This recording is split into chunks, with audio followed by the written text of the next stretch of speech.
Stop scrolling. Montecito just turned into a real-life disaster movie.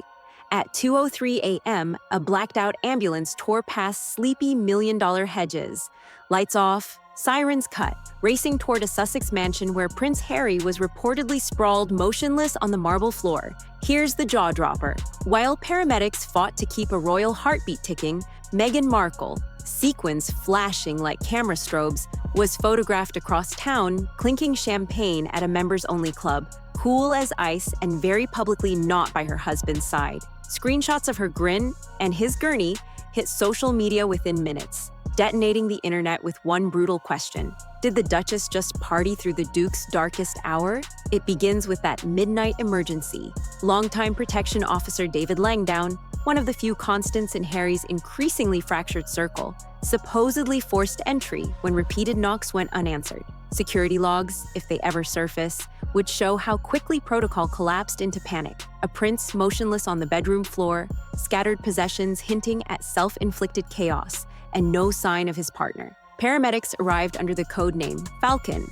Their sirens cut to protect neighborhood silence, but the frenzy had already started. Montecito's hush was broken by the whir of news drones angling for that million-dollar shot, while text chains lit up among Hollywood's night owls, claiming Meghan had slipped into a velvet-roped lounge minutes before. Word of the Duchess's absence was all critics needed.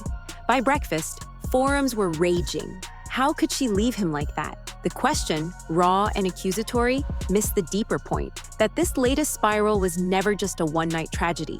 It was the inevitable crest of a 10-year descent that almost everyone inside Palace Gates predicted, yet nobody outside was meant to see. Cast your mind back to the start of that slide. Even before teenage Harry donned a nasty armband for a drunken costume party, staffers were muttering about the empty bottles piling up behind closed doors. Early glimpses leaked out, stories of him vanishing from Eton after curfew or returning to barracks reeking of cannabis. But each flash of danger was quickly blotted out by carefully staged photo ops. The public saw charity polo matches and Invictus medals, courtiers saw hidden clinic visits, furious phone calls, and frantic attempts to smother the smoke before anyone noticed the fire. Then came Las Vegas, the naked billiards night that should have ended the fairy tale. Instead, it served as a dress rehearsal for a pattern that would repeat for years. Headlines exploded, palace officials hustled, and within a fortnight, smiling images of a remorseful prince greeting wounded veterans pushed every scandalous snap-off front pages. Few realized how often that tactic worked. Fewer still asked why Harry's notorious lads trips always ended in blackout tales too messy for public consumption. But the most stunning cover-up took place not under neon lights, but within the ivy-covered walls of Highgrove House. When an underage Harry was first caught experimenting with marijuana, Prince Charles allegedly commissioned an entire subterranean club on the estate, a controlled playpen where his youngest could indulge away from prying cameras. It was less intervention than distraction, and it taught Harry a single catastrophic lesson. The rules that bind ordinary people do not apply behind palace doors. Fast forward to the Afghanistan years. Officially, Harry served with honor. Unofficially, whispers lingered about surprise drug tests that never materialized. One former orderly still claims a transport helicopter was scrambled to whisk the prince off-site the same day random screenings were announced. The military brass, eager to avoid a constitutional crisis, simply erased the anomaly from the records. By the time he returned to Britain with medals gleaming, any lingering doubts about his self-control had been filed away in a desk marked, "Top Secret, Never Opens." Through it all, Harry carried wounds older and deeper than youthful rebellion. Diana's death cast a shadow he never outran. Therapists came and went, but every session had to be logged, every medication approved, every progress report weighed against the monarchy's image. True healing demands privacy. Royals breathe under microscopes. The combination proved toxic. As adulthood stiffened around him, Harry looked for exits, first in the bottom of champagne flutes, later in chemical shortcuts he'd later confessed to in memoir pages. In public, he was the party prince. In private, friends say he could barely sleep through the night without a jolt of something stronger than chamomile. Enter Meghan Markle, actress, blogger, and sudden heroine for a man convinced the palace would never love him the way the world adored his brother. Their courtship glowed on magazine covers, But many in Harry's circle recall that early Hollywood weekends were drenched in tequila shots and high-end edibles. Guests from Meghan's Suits era set still joke about the Jamaican wedding gift bags, little linen pouches stuffed with pre-rolled all legal fun until customs officers glanced too closely. For Harry, who already flirted with escape through substances, the line between recreational thrills and self-destruction blurred even further. Detractors insist Meghan exploited that blur, wielding vices as velvet shackles. Supporters counter that she fought to pull him out of ancestral quicksand. The truth may be colder. Two people drowning in different pasts, clutching each other for air yet dragging one another lower every time another headline slammed them. When they ditched royal life for California sunshine, freedom beckoned, but so did an ocean of new temptations. Without courtiers policing his nights, Harry's guardrails vanished. His closest confidant became a paid protector, and longtime friends noticed how rarely the prince left home witut Langdown's steadying hand. Meanwhile, Montecito welcomed the Sussexes with brittle smiles. At first, locals adored their new celebrity neighbors, until paparazzi columns of black SUVs began clogging the coastal lanes. Reports soon spread of a prestigious members club quietly revoking their access, citing excess attention. Officers at the Montecito Association fielded noise complaints from dinner parties that ran until dawn, punctured by sudden shouts and shattering glass. Threats of civil suits fizzled, but the resentment stuck. By 2025, even die-hard supporters admitted the Sussexes' California dream looked frayed. Against that backdrop, the night in question detonated. Paramedics stabilized Harry, whisking him to a discreet Santa Barbara ward, while Meghan's sparkling entrance at a West Side lounge was dutifully recorded by on-site photographers. The images exploded across the Atlantic within hours, Harry pale and bandaged behind tinted ambulance windows, Meghan in silver sequins, half-smile frozen beneath strobing lights. The contrast was too cinematic to ignore. Commentators pounced, branding her absence calculated, an alibi in stilettos that could shield her from any whiff of culpability. Buckingham's switchboard erupted before sunrise. Courtiers convened crisis pods, drafting non-statements and prepping surrogates. King Charles, sources claim, paced until dawn, torn between paternal dread and dynastic dread, two burdens that rarely align. The immediate order: contain everything. Lock down hospital staff with non-disclosure forms. Scrub CCTV timestamps. Feed sympathetic outlets a bland line about fatigue-related illness.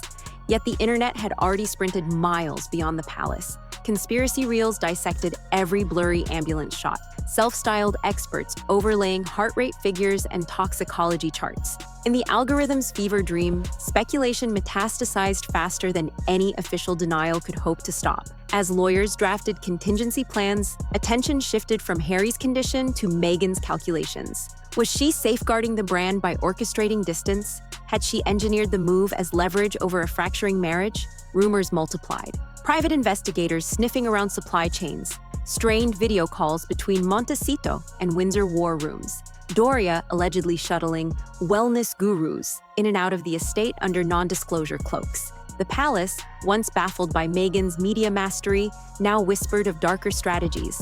A spouse who could pivot from princess under siege to estranged caretaker at the speed of a press release. Meanwhile, the man at the center lay in a dim recovery room, IV tubes blinking like warning beacons. Those who visited say he drifted between lucidity and bone-deep exhaustion, muttering half-remembered fragments of Afghanistan, of paparazzi flashes, of his mother's scent caught on roses outside Kensington. He asked for Meghan, but never quite registered the answer. Staff claimed his chart listed dehydration, exhaustion, and substance complications. The official line remained privacy. Outside, California sunlight revealed cracks the monarchy no longer controlled. Comment sections once filled with lion emojis now bristled with cynicism.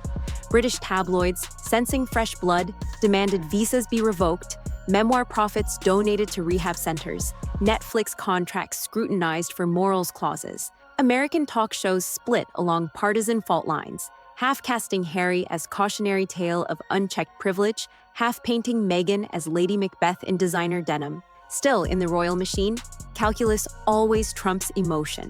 Strategists tallied the cost of severing ties. Would a permanent split isolate the Sussex brand enough to protect the crown, or would it unleash memoir sequel hell? One memo allegedly floated a radical plan: rehabilitate Harry in a military clinic, stage a father-son reconciliation, then freeze Meghan out by controlling event invites. Another suggested a softer route, publicize the addiction battle, reframe Harry as mental health advocate once more, but only if Meghan agreed to a background role. No blueprint survived the week. The narrative mutated faster than they could type.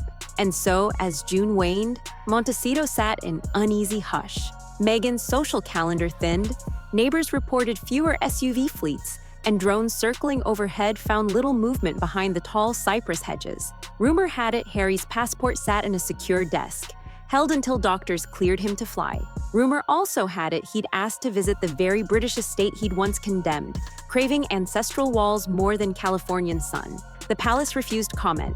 The Sussex spokesperson answered with studied silence. What remains is the undeniable human wreckage. Strip away crowns, book deals, and global fan armies, and you have a childhood grief never stitched, a young man shoved onto magazine covers before he understood his own reflection. You have a marriage forged in electric spotlight and tested under harsher glare than most nations reserve for heads of state. You have addictions, chemical, emotional, perhaps even transactional, fed by every system that claimed to love them. The question that lingers, chilling in its simplicity, is whether anyone inside those systems will finally choose to save the man over the myth. Because if the rumors prove even half true, the next time sirens wail through Montecito, they may arrive too late for PR triage to matter. And if that happens, the royal family won't just lose a prodigal son, it will witness its own carefully guarded legend shatter in real time, pixel by pixel, across a billion screens. Until then, the world watches, phones poised, scrolling for that next jolt of scandal. Somewhere behind closed curtains, Harry breathes through the long night, legacy hanging by a thread as thin as the IV line in his arm. And somewhere else, strategists, allies, and adversaries alike calculate their next move in a game that has already cost more than any crown could ever be worth. Because the story isn't over, it's merely paused, tension crackling in the silence. The only certainty is that when the curtain lifts again, the fallout will be louder, harsher, and far more unforgiving than anything that came before. The prince once christened the Spare now stands at the center of a storm no title can shield, and the world is bracing for the moment he either walks out of it or is finally consumed. That's a wrap on today's rundown. Thanks for hanging out. If you enjoyed what you saw, hit that like button so the algorithm knows we're worth sharing. Got thoughts, hot takes, or tea we missed? Drop them in the comments. And if you're new here, hit subscribe and ring the bell so you're first in line for the next drop, and we've got plenty more juicy scoops coming your way.